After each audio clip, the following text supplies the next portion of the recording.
Hello friends, मैं हूं Girish Chaudhary, नित्यवेल consultancy के टुमारोज ट्रेड में आपका स्वागत है। तो जैसे मैंने फ्राइडे और थर्सडे को कहा था कि अगर गोल्ड वीक रहता है तो मार्केट भले ऊपर ना जाए पर वहां पे स्टेडी रहने के चांसेस बहुत ज़्यादा है, स्ट्रांग रहने के चांसेस बहुत ज़्यादा है। आज जैसे मार्केट ने अचानक प्रॉफिट बुकिंग हुई और मैंने ये भी कहा था कि एक रिवर्सल पैटर्न भी है, पर आज पैटर्न की वजह से कुछ प्रॉफिट बुकिंग या ऐसा नहीं हुआ था। एक ये फियर था कि जैसे अदानी ग्रुप के जो फॉरेन इन्वेस्टर्स हैं तो उनके 3 अकाउंट सेबी ने एनएससी ने ब्लॉक कर दिए थे, फ्रीज कर दिए थे, जिनके पास अडानी ग्रुप्स के तकरीबन 46,000 करोड़ के शेयर्स थे। सो बेसिकली इस न्यूज़ की वजह से मार्केट में प्रॉफिट बुकिंग आया था और अडानी ग्रुप के लगभग सभी शेयर्स में डाउन ट्रेंड ही रहा था। सो बेसिकली ये एक जनरली ऐसा नहीं बोल सकते कि ग्लोबली एक न्यूज़ की वजह से ऐसा कुछ इम्पैक्ट आया या ऐसा कुछ नहीं, पर आप देखो तो सुबह से ही गोल्ड ने एक प्राइस रिजेक्शन दिया था। जैसे मैंने कहा था कि गोल्ड अगर प्राइस रिजेक्शन मंडे को देता है या आने वाले वीक में देता है तो निफ्टी के भले ऊपर जाने के चांस ना हो पर स्टेडी होने के चांस बढ़ जाएंगे, तो आपको डरना नहीं है। मेरे बहुत से क्लाइंट्स ने मुझे पूछा था कि सर मार्केट नीचे जा रहा है, क्या करें क्या करें। मतलब कुछ नहीं करना है, गोल्ड वीक हो रहा है तो अभी उसको कोई प्रॉब्लम नहीं है, वो आ जाएगा, रिकवर हो जाएगा। मैं सोच रहा था कि शायद 2 या 3 दिन में रिकवर हो जाएगा, पर आज ही इसने अच्छी खासी रिकवरी दे दी। पहले आप जब इतने सारे फैक्टर्स की स्टडी करते हो तो आपको मार्केट से डर नहीं लगेगा। तो इस बात पर आप हमेशा ध्यान रखिए कि ऐसा नहीं कि मार्केट में एक नेगेटिव कैंडल बन गया तो okay market is going to crash, ऐसा नहीं होता है। बेसिकली मार्केट के क्रैश होता वो तो बहुत दूर की बात है। मार्केट के क्रैश होने के लिए तो बहुत बड़े रीजंस चाहिए। हाँ, मार्केट वीक हो सकता है, थोड़ा बहुत करेक्शन दे सकता है, पर आज जिस तरह से मार्केट ने रिकवर किया था ये अदानी ग्रुप के न्यूज़ के बावजूद भी, तो ये एक चीज़ दिखाता है कि गोल्ड के साथ, गोल्ड की वीकनेस के साथ मार्केट ने रिकवर किया था। तो अभी भी गोल्ड में वीकनेस बहुत ज़्यादा आ सकती है, तो मार्केट के स्ट्रांग होने के चांसेस तब तक रहेंगे जब तक गोल्ड में रिकवरी नहीं आने वाली है। बेसिकली आपको मार्केट से डरने की ज़रूरत नहीं है। तो आने वाले दिनों में या कल के लिए या शॉर्ट टर्म में कौन से ट्रेड अच्छे रहेंगे या कौन से आप कल के लिए इंट्राडे के लिए आप ट्रेड कर सकते हो, आइए देखते हैं। तो सबसे पहले हम यहाँ पे गोल्ड देखते हैं। तो गोल्ड हम डेली टाइम फ्रेम में देखते हैं कि जैसे मैंने फ्राइडे को कहा था कि गोल्ड यहाँ से कंटिन्यूस प्राइस रिजेक्शन हमें मिल रहा है गोल्ड का, तो आज देखिए ये कंटिन्यूस प्राइस रिजेक्शन की तरफ ही जा रहा है। अगर गोल्ड की सपोर्ट की हम बात करते हैं, यहाँ पे देखिए, यहाँ पे उसको सपोर्ट था पर वो सपोर्ट भी उसने तोड़ दिया है और नीचे की तरफ जा रहा है। पॉसिबिलिटीज़ है कि गोल्ड में थोड़ी वीकनेस आ सकती है। हाँ, ऐसा नहीं है कि गोल्ड अगर 1% डाउन है तो निफ्टी 1% अप होगा, ऐसा एग्जैक्ट कोरिलेशन नहीं है। पर जनरली अगर गोल्ड वीक होता है तो निफ्टी के स्ट्रांग होने के या स्टेडी होने के चांसेस बढ़ जाते हैं।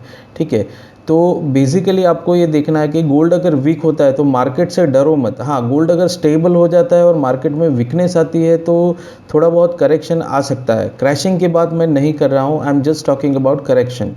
बेसिकली यहाँ पे गोल्ड में भी आप देख सकते हैं कि यहाँ पे बहुत नियरेस्ट एक सपोर्ट है, यहाँ तक गोल्ड के जाने के चांसेस हैं। यहाँ तक आपको मार्केट से डरने की ज़रूरत नहीं है कि ऐसा सोचने की ज़रूरत नहीं कि मार्केट का कल के कल क्रैश हो जाएगा। ऐसे ही इस तरह से सोचिए मत कि मार्केट हर बार एक भी वीक कैंडल होती है तो जनरली लोग सोचने लगते हैं कि market is going to crash, market is going to weak. ऐसा नहीं होता है हर बार। अब 1 घंटे में हम देखते हैं कि 1 आवर में चार्ट में ये क्या बता रहा है। बेसिकली यहाँ पे आप देख सकते हैं कि इसने काफ़ी बढ़िया एक रेंज ब्रेक किया हुआ है और नीचे की तरफ जा रहा है। तो अगर शॉर्ट टर्म की भी बात करते हैं तो वो एटलीस्ट यहाँ तक आने की कोशिश करेगा। अगर गोल्ड की बात करते हो इतना वीकनेस हमें मिलेगा। हो सकता है कल भी मार्केट डाउन ना हो या फिर वीक ना हो, पर वो स्टेडी रहे या थोड़ा अप मूवमेंट दे सकता है। ऑल टाइम हाई तो वो है ही। अब देखते हैं आगे कल गोल्ड में क्या हो सकता है, ग्लोबल न्यूज़ क्या कहते हैं। अब देखते हैं SGX निफ्टी। तो SGX निफ्टी हम पहले डेली बेस पे देखते हैं कि आगे का उसका सिनेरियो क्या रहेगा। तो जैसे मैंने डेली बेस पे भी कहा था फ्राइडे को, यहाँ पे उसने एक बहुत अच्छा सपोर्ट मिला हुआ है, तो आगे जाने के चांसेस SGX निफ्टी के काफ़ी ज़्यादा है। मैं ये नहीं कहता हूँ कि 200, 300 या 500 पॉइंट बढ़ जाएंगे, पर एटलीस्ट स्ट्रॉन्ग रह सकता है। हमें ये नहीं सोचना है कि मार्केट कितना ऊपर जाएगा। मार्केट स्ट्रॉन्ग हो, स्टेडी हो तो वो भी बहुत बड़ी बात है, तब भी हमें अच्छे ट्रेड मिल सकते हैं। बेसिकली अगर हम डेली या शॉर्ट टर्म बेस में देखें तो SGX निफ्टी में ऐसा कोई नेगेटिव फैक्टर टेक्निकली हमें दिख नहीं रहा है। अगर आवरली बेस पे देखते हैं SGX निफ्टी में तो SGX निफ्टी में आवरली बेस पे भी ऐसा कुछ है नहीं। यहाँ पे आप शॉर्ट रेंज देख सकते हो कि शॉर्ट रेंज के पास है। यहाँ पे भी आप देख सकते हो कि एक तरह की रिग्रेशन चैनल्स इसने बनाई हुई है।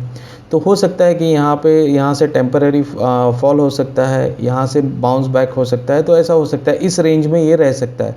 और जब तक इस रेंज में है हमें ज़्यादा डरने की ज़रूरत नहीं। ये रेंज भी छोटी नहीं है, इसका भी इम्पैक्ट निफ्टी पे तो आएगा ही आएगा। पर फिर भी हम इतना बोल सकते हैं भाई, इस रेंज को अगर वो ब्रेक करता है तो देखते हैं आने वाले दिनों में शायद निफ्टी में और वीकनेस हमें देखने को मिल सकती है। इंट्राडे बेस पे अगर हम SGX निफ्टी की स्टडी करते हैं तो यहाँ पे आप सिंपल एक ट्रायंगल सिस्टम आप देख सकते हैं। यहाँ पे देखिए, और यहाँ पे जो एक सपोर्ट बनाया था आज के दिन में, तो इसने वो ब्रेक करके ऊपर की तरफ चला गया है। यहाँ पे भी आप एक ट्रायंगल सिस्टम देख सकते हैं। सो अगर ये इसको ब्रेक करके ऊपर की तरफ ही रहता है कल तक सुबह 8 बजे तक, तो बेसिकली हम एक पॉजिटिव न्यूज़ मिलने के, पॉजिटिव मोमेंटम या सेंटिमेंट मिलने के चांसेस बढ़ जाएंगे। अगर ये इसको ब्रेक करके कल यहाँ तक सुबह 8-9 बजे नीचे ओपन होता है या फिर नीचे चला जाता है, तो मार्केट के वीक होने के चांसेस बढ़ते हैं। बहुत ज़्यादा वीक नहीं, जैसे मैंने कहा ये सिर्फ इंट्राडे के लिए हम देख रहे हैं, लॉन्ग टर्म में इतना वीकनेस नहीं दिख रहा है, दैट्स ओके। अभी इंडिया विक्स में हम देखते हैं कि इंडिया विक्स पॉजिटिव है, जबकि हमने कहा था कि जितना पॉजिटिव मार्केट होगा, पॉजिटिव इंडिया विक्स रहेगा, उससे 1/3 या 1/2 या 1/3 या 1/6 तकरीबन मार्केट मूव करता है, 1/3 तक मूव करता है। अब जैसे आज इंडिया विक्स ने पॉजिटिव मूवमेंट किया है, पर निफ्टी ने भी पॉजिटिव मूवमेंट किया है। तो ये एक आपको एक इंडिकेशन है कि भाई इंडिया विक्स भी पॉजिटिव है और मार्केट भी पॉजिटिव रिकवर हुआ है। तो शायद 1-2 दिन में नेगेटिव भी हो सकता है। नेगेटिव मीन्स कि एक रेड कैंडल बना सकता है, नेगेटिव कैंडल बना सकता है। सो बेसिकली ये हमने पिछले वीक भी देखा था कि मार्केट जब डाउन था, इंडिया विक्स भी डाउन था और उसने दूसरे दिन अपवर्ड मूवमेंट दिया था इंडिया विक्स के सपोर्ट से। सो ऐसा हो सकता है। सो बेसिकली यहाँ पे हम इंडिया विक्स को अगर 15 मिनट के हिसाब से देखते हो तो यहाँ पे देखिए सेम एक रेंज में ही चल रहा है। इसके जो वीक्स हैं उसको आप इग्नोर कर सकते हो, यहाँ पे एक रेंज में ही है। तो यहाँ से देखिए कि ऊपर से इसको प्राइस रिजेक्शन मिला हुआ है आज। तो अगर ये नीचे आता है, ठीक है, जैसे चांसेस इसका ज़्यादा है कि अगर ये नीचे आता है और यहाँ तक आ सकता है रेगुलेशन चैनल तक, तो पॉसिबिलिटीज़ है कि निफ्टी और ज़्यादा स्ट्रॉन्ग या ऊपर जाने की पॉसिबिलिटीज़ निफ्टी की बढ़ जाएगी। अगर 1 आवर की चार्ट में हम देखते हैं SGX निफ्टी, तो सेम वही हमें प्राइस रिजेक्शन मिल रहा है, ये आप देख सकते हैं। सो बेसिकली आने वाले दिनों में SGX निफ्टी के इंडिया विक्स के वीक होने के चांसेस ज़्यादा है, अगर कोई नेगेटिव सेंटिमेंट नहीं आता है। नहीं तो फिर इंडिया विक्स पॉजिटिव भी रह सकता है, ऊपर भी जा सकता है। अब देखते हैं हम निफ्टी को। सबसे पहले हम शॉर्ट टर्म निफ्टी देखते हैं। तो सबसे पहले कि डेली में आज बहुत अच्छा रिकवर किया निफ्टी ने। तो यहाँ पे आप देख सकते हैं कि निफ्टी ने काफ़ी अच्छा रिकवरी दी है आज। यहाँ पे हर बार हमने यहाँ पे सपोर्ट ड्रॉ किया और उस सपोर्ट से ही आज वापस इसने सपोर्ट लिया है और रिकवरी दी है। मतलब वो यहाँ से सपोर्ट के नीचे जाने के लिए तैयार नहीं है निफ्टी। सो बेसिकली ये काफ़ी अच्छा बाइंग सपोर्ट मोमेंटम है। तो मुझे लगता है कि ये तकरीबन इस वीक में 16,000 को टच करने के चांसेस बहुत ज़्यादा है निफ्टी के, बहुत ज़्यादा। 98% चांसेस है कि निफ्टी 16,000 को टच कर देगा या उसके ऊपर क्लोजिंग देगा इस वीक में। ऐसी पॉसिबिलिटीज़ इसमें लग रही है। So this is for short term. अब 1 आवर की चार्ट में हम देखते हैं एक मिड शॉर्ट टर्म में। तो यहाँ पे देख सकते हैं 1 आवर में it is continuous in a range, it's a kind of regression range. ये देखिए यहाँ पे आज सपोर्ट लिया है, रिकवर दिया है, पॉसिबिलिटी से ऊपर जाए या इसको ब्रेक करे तो 16,000 को टच कर सकता है। इंट्राडे के लिए अगर हम निफ्टी को देखते हैं 15 मिनट चार्ट में, सो बेसिकली यहाँ पे देखिए जहाँ जहाँ पे ये निफ्टी बहुत शार्पली फॉल हुआ है, तो उसको भी आप एक सपोर्ट की तरह देख सकते हो। देखिए यहाँ पे एक कंटिन्यूस सपोर्ट बन रहा है, ठीक है। यहाँ पे सपोर्ट और रेजिस्टेंस इन दोनों को देख सकते हो इसी लेवल पे। सो यहाँ पे आज तो उसने सपोर्ट के ऊपर क्लोजिंग दिया है, पर यहाँ पे भी आप देख सकते हैं कि उसने डबल टॉप बनाया है या मल्टी टॉप हम बोल सकते हैं। तो यहाँ से भी प्राइस रिजेक्शन आ सकता है, क्योंकि यहाँ पे भी आप देख सकते हैं कि प्राइस रिजेक्शन पैटर्न दोनों तरफ बनी हुई है। सो पॉसिबिलिटीज़ है कि मार्केट थोड़ा बहुत वीक भी हो सकता है कल। सो बेसिकली इंट्राडे के लिए मैं बोल सकता हूँ कि पॉसिबिलिटीज़ कल वीकनेस की है, क्योंकि अगर यहाँ पे इसके ऊपर अगर कैंडल ओपन हो जाता है और आधा पौना घंटा तक अगर वो यहाँ पे स्टेडी रहता है, यहाँ पे सर्वाइव करता है, तो फिर उसके ऊपर जाने के चांसेस बढ़ जाएंगे। पर अगर यहाँ पे वो सर्वाइव नहीं करता है और पहले 15 मिनट में या पहली 15 मिनट ही डाउन ओपन होती है और इसके नीचे जाती है, तो इसके नीचे जाने के चांसेस बढ़ जाएंगे निफ्टी के, तो मार्केट के वीक होने के चांसेस भी शॉर्ट टर्म में बढ़ जाएंगे। अब बैंक निफ्टी को हम देखते हैं। सो बैंक निफ्टी को हम पहले डेली में हम देखते हैं। तो डेली में जैसे हमने देखा कि वो कंटिन्यूस एक सपोर्ट ले रहा है। सो यहाँ पे आप देख सकते हैं कंटिन्यूस उसको एक सपोर्ट मिल रहा है। आज भी उसने अच्छा खासा रिकवर किया और सपोर्ट लिया है। सो अगर निफ्टी कल मोमेंटम अच्छा है, सभी चीज़ अच्छी है, ग्लोबल न्यूज़ एवरीथिंग, तो ये मोमेंटम काफ़ी अच्छा होने वाला है बैंक निफ्टी में। जैसे मैं हमेशा एक्सपेक्ट कर रहा हूँ कि बैंक निफ्टी भी उसके ऑल टाइम हाई को टच करे। अब देखते हैं कि निफ्टी में कैसा मूव आ सकता है। अब 1 आवर के बेस पे देखते हैं बैंक निफ्टी।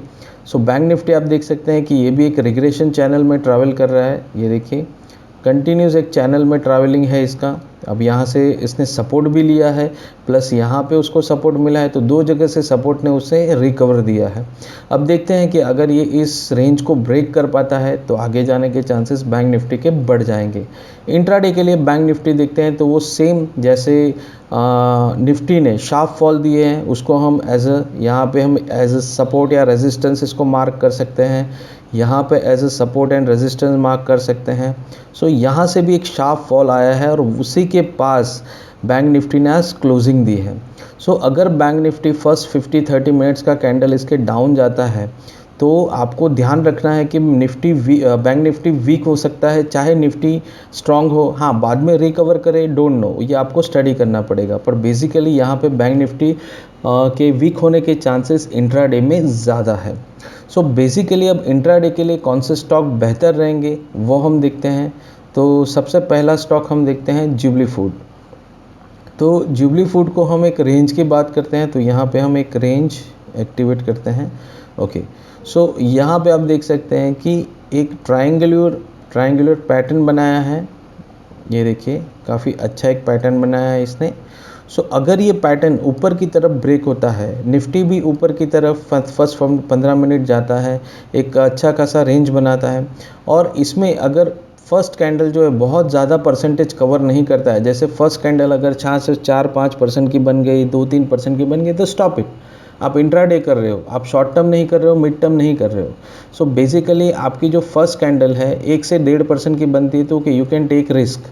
सो ऐसा चीज़ है, अगर इस लेवल को ये ब्रेक करता है फर्स्ट 15 मिनट में, तो आप बाय कर सकते हो। इस लेवल को आप ब्रेक करता है नीचे के लेवल को, तो आप सेल के लिए जा सकते हो। ये आपको पिंक में आपको सेलिंग टारगेट दिख रहे हैं, येलो लेवल में आपको बाइंग टारगेट दिख रहे हैं। बट अगर बहुत ज़्यादा gap up gap down open होता है तो वेट, बहुत ज़बरदस्ती ट्रेड मत कीजिए। नहीं मिलते हैं कोई बात नहीं, दूसरे दिन मिलेंगे, तीसरे दिन मिलेंगे, अगले हफ्ते मिलेंगे, पर ज़रूरी नहीं कि हर रोज़ या हर हफ्ते ट्रेड मिले। नाउ नेक्स्ट हम देखते हैं इंट्राडे में टेक महिंद्रा।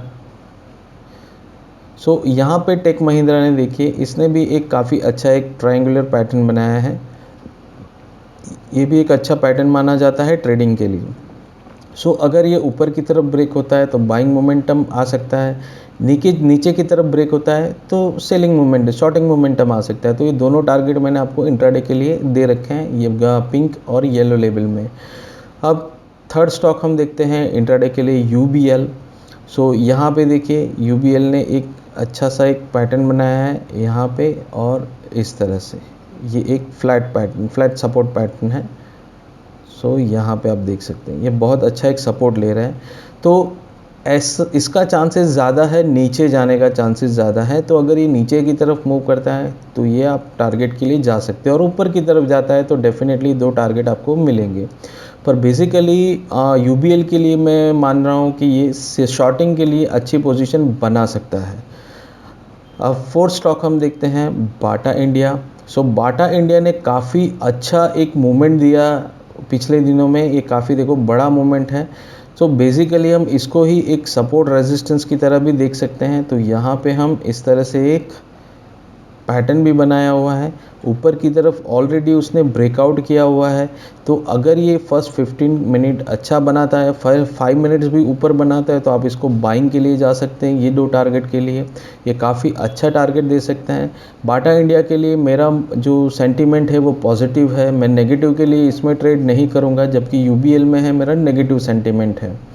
अब देखते हैं कल के लिए या शॉर्ट टर्म के लिए 2-3 दिन के लिए, 1 हफ्ते के लिए कौन से स्टॉक बेहतर रहेंगे टुमारोज ट्रेड में। तो सबसे पहले हम देखते हैं सुमिकैम। तो इसको हम डेली बेस पर चले जाते हैं। तो सुमिकैम में सबसे पहले आप देखिए कि इसने एक काफ़ी टाइम से एक रेंज में वो ट्रैवल कर रहा था, तो एक रेंज इसने ब्रेकआउट किए है। यहाँ पे ये देखिए एक रेंज ब्रेकआउट किए, उसमें ये चल रहा था। सेकंड थिंग है, यहाँ पे आप देख सकते हो एक रेंज का सपोर्ट भी इसको मिला हुआ है, तो यहाँ पे भी इसका एक अच्छा मोमेंटम बनता है। तो अगर मार्केट सेंटीमेंट अच्छा है, पॉजिटिव है, अपवर्ड साइड से है, तो आप इसको लेके होल्ड कर सकते हैं। ये 2 टारगेट के लिए आप मूव कर सकते हैं। सेकंड स्टॉक जो हम देखते हैं टुमारोज ट्रेड में, that is Repco home.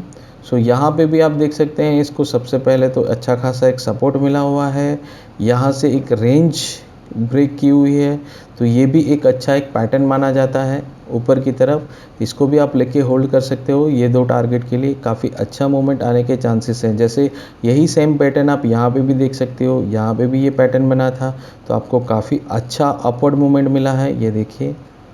So basically आप जैसे जैसे चार्ट को देखते जाओगे वैसे वैसे वो एक लैंग्वेज है, आपको समझ में आता जाएगा कि ये चार्ट कैसे बिहेव करता है। ये नहीं कहता हूँ कि हर बार वो अपने हिसाब से, मतलब आपके हिसाब से ही चलेगा। Market is the boss. So basically आप जितना डिटेल में स्टडी करोगे उतना आपको ये जल्दी समझ में आएगा और अच्छी तरह आप समझोगे और ट्रेड ले पाओगे। नाउ थर्ड स्टॉक हम देखते हैं क्लेरियन केमिकल्स। सो यहाँ पे पहली चीज़ तो ये एक अच्छा खासा सपोर्ट है, पर बहुत जल्दी ये ऊपर गया है, तो इसको मैं स्ट्रॉन्ग सपोर्ट नहीं मानता हूँ। यहाँ पे आप देख सकते हैं कि एक रेंज के पास ही इसने क्लोजिंग दिया हुआ है, तो मेरे लिए ये एक अलर्ट पॉइंट भी है और बेसिकली एक ट्रेडिंग अपॉर्चुनिटी भी है। सो अगर इसके ऊपर हाई के ऊपर फर्स्ट 15-30 मिनट क्लोजिंग देता है, तो आप इसको इस 2 टारगेट के लिए मूव कर सकते हैं, बाय कर सकते हैं। ये आपको अच्छा एक खासा मूवमेंट देने की पॉसिबिलिटीज़ है इस स्टॉक में। नाउ 4 स्टॉक हम देखते हैं कॉपरन। सो यहाँ पे आप देख सकते हैं कि एक अच्छा ये रेंज इसने ब्रेक किया हुआ है आज, और यहाँ पे भी आप देखो तो एक बेटर सपोर्ट उसने एक ट्रायंगुलर पैटर्न को ब्रेक किया है, तो ये भी काफ़ी अच्छा एक सपोर्ट बना रहा है। और बहुत टाइम से एक रेंज में था, उस रेंज को उसने ब्रेक किया है। ये हायर है पर इसको हम स्ट्रॉन्ग रेजिस्टेंस नहीं बोल सकते हैं। सो बेसिकली ये 2 टारगेट के लिए आप इसको बाय करके मूव कर सकते हैं, और आप देख सकते हैं नियर में कोई ऐसा रेजिस्टेंस नहीं है जो आपको रोकता है। So basically this is the good position to buy this stock, and you can achieve this 2 targets may be in a short term. So 5th हम स्टॉक देखते हैं ICICI सिक्योरिटी। सेम ये बहुत अच्छा एक रेंज में चल रहा था कंटिन्यूस, कुछ तकरीबन 2-3 हफ्ते तक एक रेंज में रहा है, और उसके बाद इसने ब्रेकआउट दिया है, और ये काफ़ी अच्छा ब्रेकआउट है। यहाँ पे देखिए रिटेस्ट भी किया हुआ है इसने, यहाँ पे एक क्या बोलते हैं इसको, स्टे किया हुआ है, तो ये बहुत अच्छी पोजीशन मानी जाती है। और नज़दीक में अगर हम देखते हैं तो यहाँ पे तो ऑल टाइम हाई लो ऐसा कुछ है ही नहीं। सो बेसिकली वो ऑल टाइम हाई पे ही है, तो आगे क्या है, आगे it's sky of the limit, कितना भी जा सकता है, हमें ऊपर का लेवल कोई पता नहीं है। हम ये बोल सकते हैं कि यहाँ पे आपका एक रेजिस्टेंस है, पर ऊपर कैसे बोलेंगे जब कुछ है ही नहीं। तो सो ये काफ़ी अच्छा फ्री राइज दे सकता है, काफ़ी स्ट्रॉन्ग फ्री राइज दे सकता है, आप इसको भी लेके बाय करके होल्ड कर सकते हैं। एंड लास्ट स्टॉक हम देखते हैं टुमारोज ट्रेड में, that is Torrent pharma. So Torrent pharma में आप देखो कि यहाँ पे बहुत लॉन्ग टर्म का रेंज इसने एक ब्रेक किया हुआ है, बहुत अच्छा लॉन्ग टर्म ब्रेक, और यहाँ पे लॉन्ग टर्म के एक रेंज के पास इसने ब्रेकआउट दिया हुआ है। अगर फर्स्ट 15-30 मिनट या 1 आवर की कैंडल इसके ऊपर क्लोजिंग होती है, तो आप इसको बाय कर सकते हैं। क्यों बाय कर सकते हैं, क्योंकि ऑलरेडी इसने काफ़ी अच्छा रेंज ब्रेक किया है, इसलिए इसको होल्ड करने की ज़रूरत नहीं है। हाँ, यहाँ पे मे बी हो सकता है कि 1 या 2 दिन यहाँ पे होल्ड करे, ना भी करे, पॉसिबिलिटी से बहुत फास्ट मूव दे देगा ये दोनों टारगेट के लिए, तो इसे भी आप लेके होल्ड कर सकते हैं बाइंग मोमेंट के लिए।